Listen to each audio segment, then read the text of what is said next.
Ontem na Câmara dos Deputados, o deputado federal Marcel Van Hatten, do Novo, ele fez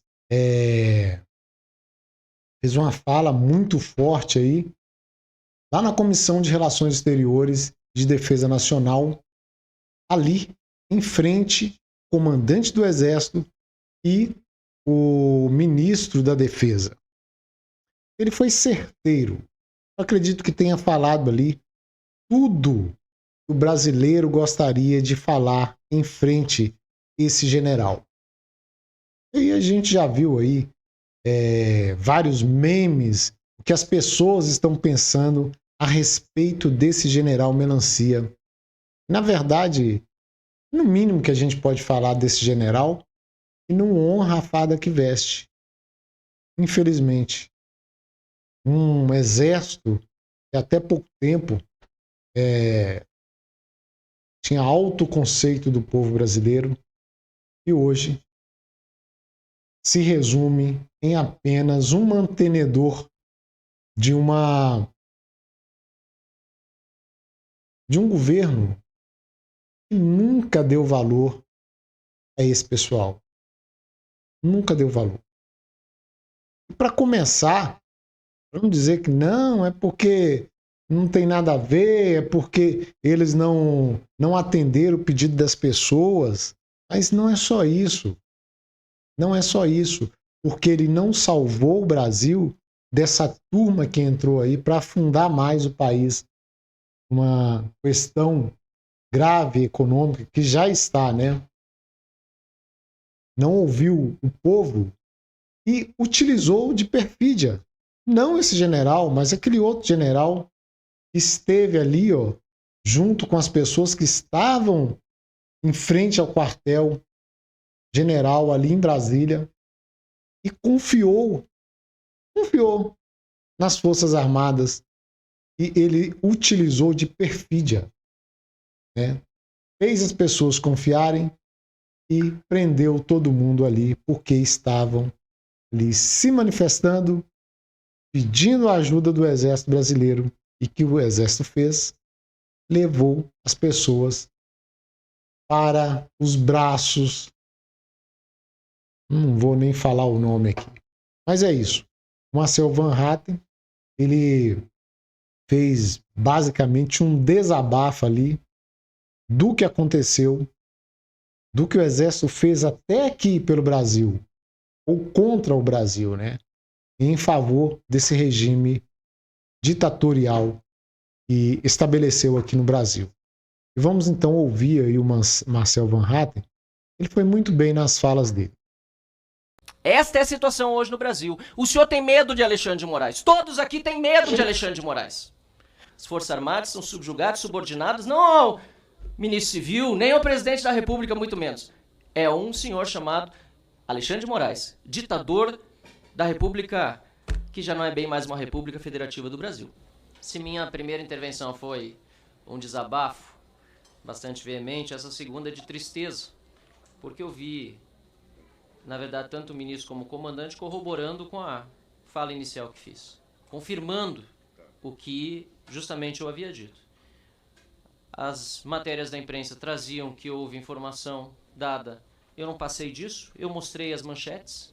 Se há incoerências no texto, podem ser acusadas, mas aquilo que foi dito pela imprensa foi confirmado, assim como o próprio comandante Tomás, da mesma forma, disse que se consultou sim com o ministro Alexandre de Moraes.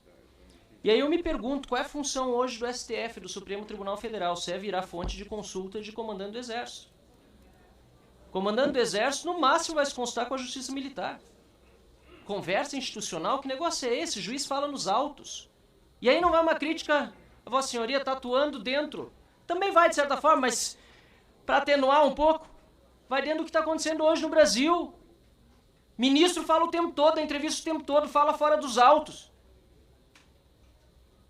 Torna-se consultor de comandante do Exército. Sobre não promoção, mas remoção. Você tem cabimento um negócio desse? Olha que está sujeito hoje o Exército Brasileiro às Forças Armadas. A sujeição das Forças Armadas hoje não é a lei, não é a Constituição. Como disse o ministro, ordem judicial cumpre se decidimos cumprir a ordem. O problema é que a ordem judicial é ilegal, deputado Crisóstomo. É inconstitucional. Então o que o Exército está fazendo, o que o Ministério da Defesa está fazendo, é obedecendo a Alexandre de Moraes. É Alexandre de Moraes que manda nas Forças Armadas brasileiras. Não é a Constituição. Não é a legislação, não é a lei que vale, porque vocês sabem. Uma coisa que eu posso dizer em elogio ao senhor, General Tomás, o senhor é inteligente. O senhor é tão inteligente que sabe que o que está acontecendo aqui é uma maquiagem. É um simulacro de devido processo legal. O artigo 69, aliás, do Estatuto dos Militares, diz que é só em caso de flagrante que poderá um militar ser preso por autoridade policial, militar ou civil. O senhor sabe que mesmo o caso, fora do contexto que o senhor citou aqui, teve participação, pelo menos, de coordenação do Exército. Esse negócio de entrar na Vila Militar, como fizeram, para fazer busca e apreensão, o senhor sabe que é absurdo, o senhor é inteligente. O senhor sabe que é ilegal. O senhor sabe que é inconstitucional. E o senhor sabe que está obedecendo a ordem de Alexandre de Moraes, desrespeitando a Constituição. Esta é a situação hoje no Brasil. O senhor tem medo de Alexandre de Moraes. Todos aqui têm medo de Alexandre de Moraes. O general Girão, que é general também do Exército, é deputado federal, diz que tem medo de falar porque a censura hoje é regra. E quem impõe é Alexandre de Moraes. Eu sinto muito vê-lo fardado assim e os demais tendo de ouvir eu dizer um reles deputado federal eleito pelo meu estado do Rio Grande do Sul, a quem represento com muita honra os eleitores, 256 mil que votaram em mim, mas só um deputado federal dentro de 513. Mas eu sinto muito por fazê-lo ouvir de que o senhor tem medo de Alexandre de Moraes. Mas qual é a outra explicação? O senhor é cúmplice? Espero que não. Espero que não. Porque o que está sendo feito, o senhor disse que nunca falou algo contra o subordinado seu. Mas e os colegas de caserna? Um deles preso, ilegal, inconstitucionalmente, sofrendo as agruras do cárcere, privado do convívio com sua família. General Heleno, não lhe comove? Os demais generais, almirantes também. Essa é a situação que nós vivemos no Brasil e desculpem-me as palavras duras que são palavras talvez apenas e quem sabe serei censurado, perseguido, humilhado, não me importa. Não me importa porque precisa ter alguém para dizer o que está acontecendo. Para dizer, porque saber todos sabem. Os senhores podem até dizer outras coisas. O ministro Monteiro Filho, José Múcio, disse também, né? Dentro da narrativa do governo, entendo, o senhor é parte do governo. Que a polícia do Distrito Federal demorou a chegar. O senhor sabe que não foi assim. A Força Nacional estava parada de prontidão do lado do Ministério da Justiça, não foi utilizada. O governo contribuiu. G. Dias, Gonçalves Dias. Onde viu? Onde está? Ninguém sabe, ninguém viu. Mas foi a polícia do Distrito Federal que demorou a chegar. Claro, é isso que é para ir para os livros da história. Tomara que no próximo mandato, tomara que se encerre esse com o impeachment do Lula e o senhor seja ministro de novo e possa tratar de outra narrativa, mas uma que seja verdadeira. Não essa que o PT está espalhando, não essa do golpe. Eu entendo o seu papel, mas eu sei que o senhor entende o meu também, de oposição. E de buscar deixar bem claro aqui as perguntas que eu fiz e que não foram exatamente respondidas. Porque eu perguntei se o Código Penal Militar ainda existe. Porque para esses militares, inclusive os da ativa, não está valendo. Eu perguntei sobre a reação às ordens da justiça que eram ilegais. O senhor disse, não, cumpra-se da justiça, mas são ilegais, são inconstitucionais. O Exército, as Forças Armadas, o Ministério da Defesa, nada vai dizer quando uma ordem é ilegal, quando é inconstitucional. Não vai se pronunciar, é isso. Não obstante ilegais, não obstante sendo ordens de um ministro da Suprema Corte, que não é o presidente da República, fazendo o Exército cumpri-las a desagrado da Constituição, o Exército não vai se pronunciar. E se o problema é Senado, por exemplo, tem assessor parlamentar que chega, tem presidente do Senado, tem membro do Senado para lá conversar para fazer isso, o impeachment de um ministro, ou pelo menos a contenção da corte acontecer por meio daquele parlamento, daquele lado de lá.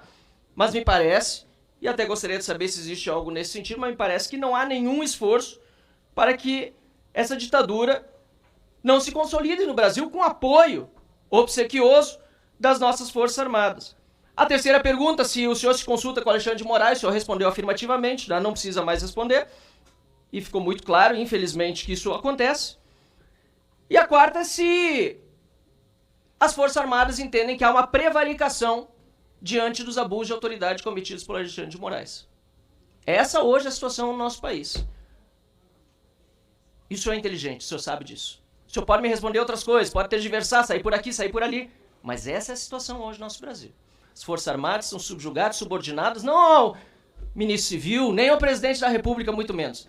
É um senhor chamado Alexandre de Moraes, ditador da República, que já não é bem mais uma República Federativa do Brasil. É isso. Fechou aí. Ficamos por aqui.